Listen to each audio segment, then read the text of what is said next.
I ćao pozdrav svima, danas otvaramo još 3 peka Legacy of Destructiona. U prošlom smo izvukli neke Ancient Gear karte i to mi se mnogo svidjelo. Fokus.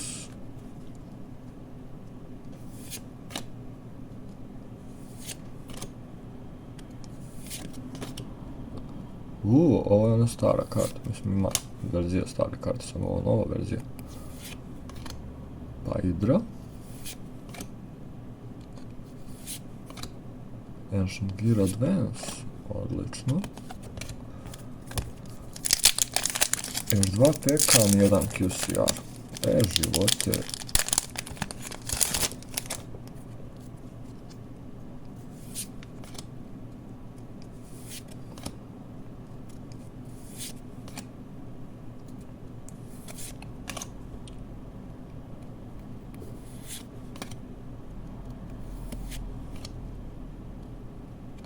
Ovo je za one magnete, ovo nije baš.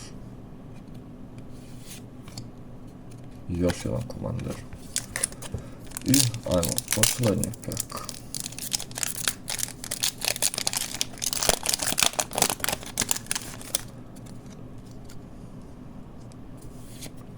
Dobro.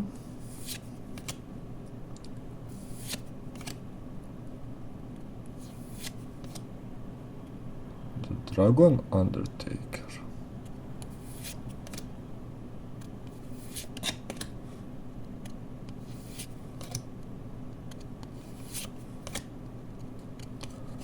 I to bi bilo to za Legacy of Destruction.